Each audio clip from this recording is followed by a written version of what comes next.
This makes you one of the most powerful supes in the world.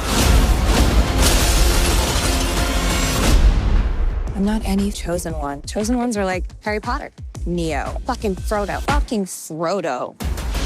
It is an honor to be here with Miss Keeya King, and she appears as Annabeth in the new season of Gen V. And I have to, because you're from Toronto, I gotta start with the beef. I gotta be sloppy. Like like the Kendrick Drake thing. Did you like take sides? Oh yeah, I took sides. Did you take the sick side?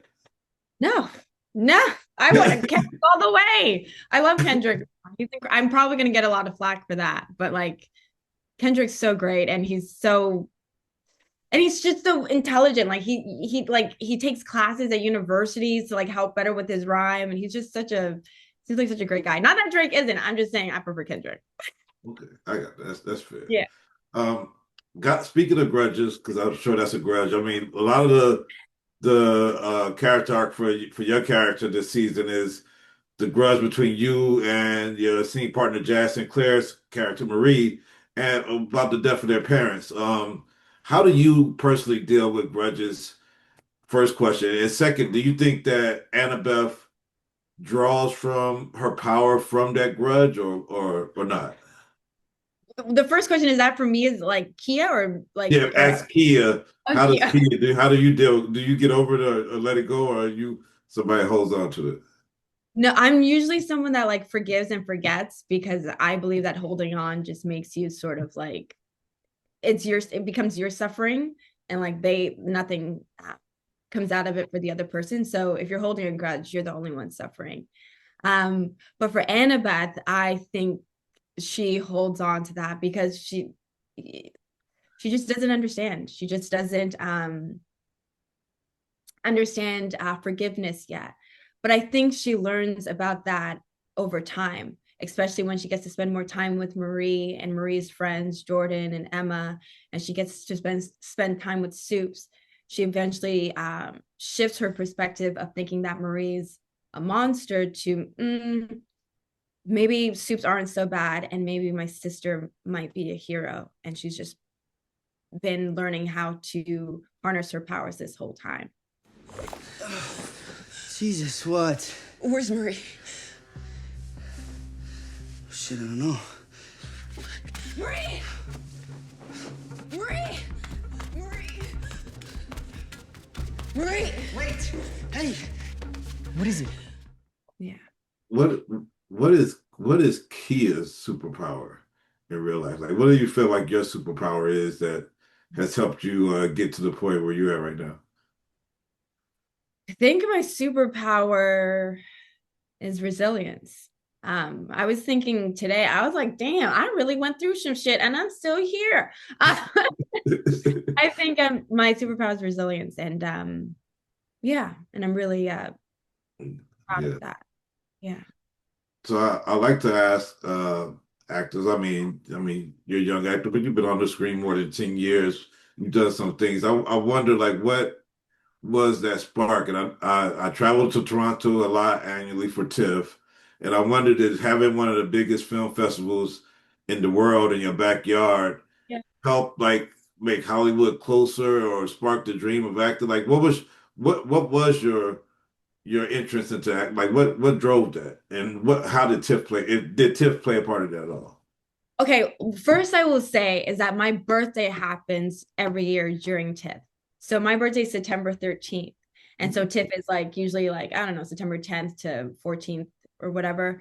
So I've always felt like a film baby. Like I've always felt like, and growing up, my parents like introduced me to like really great films like Lawrence Anyways by Xavier Dolan, or like Attack the Block. Like my parents would always just expose me to really cool different things. So I've always felt like if it wasn't acting, I would do something in film. But how I did get my start was doing improv, which is like comedy comedy jokes kind of thing. And so that was my intro into acting. And I was like, oh, how can I do this more? And eventually like I took classes and started doing more research. But my intro to acting was like doing comedy. Mm. I saw something. Marie in trouble. Wait, in trouble how? Blood. There was blood and she was on the ground and not moving. Marie! Marie! Guys, what the fuck with the yelling? Have you seen Marie? What is wrong? What's the funnest part of Gen V? Because you have all these people. I mean, some of it, Yeah. the raunchy superpowers, everything else, but like on set, you have all these characters, all these young characters. Some people have these weird Yeah. parts. Like how does it feel to be on this set as an actor? I mean, is it a lot of like seriousness, or like people like are having fun playing these outrageous type of soups? The people are having a lot of fun on the set of Gen V, and it's always best when Derek, who plays Jordan, is on set. Derek always brings like the vibes, the music, and he's just so much fun. And then we all sort of like jump in, like Lizzie and Jazz and Asa, like we all just start dancing. I mean, I watch. I don't. At the end of the day, I'm not sign, so I'm gonna sit down and watch. But like, but they're always having so much fun, and yeah, the vibes on set are just, it's just a blast. I mean, of course, when they say action, like we get to work, but it's just really cool being on the set, and especially all the fight sequences that we get to do. And the stunt team is absolutely incredible, which is why they've won so many Emmy Awards. So we just have a blast on set. So you play like, if you think about like Van Helsing and Yellowjackets and this, you play like fighter, thinker, survivors. Is this like by design, or have you just kind of like had I'm not gonna say luck because I mean you work for it, but has it just been like coincidence that you've gotten like these great parts for your career, like, or you have you like designed to take these type of roles as you build your career up?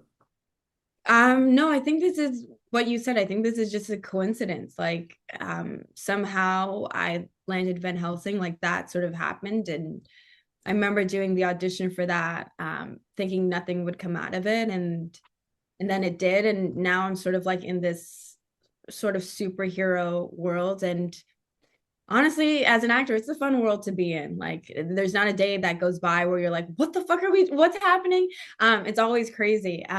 So it's just a blast getting to be a part of this superhero world. And I honestly wouldn't have it any other way. I love being a part of it. I love what the writers create and come up with, especially our showrunner, Michelle. Like, she's absolutely incredible. And she crafted a really great season with the assistance of so many other writers. Yeah, so I just love being a part of the superhero world.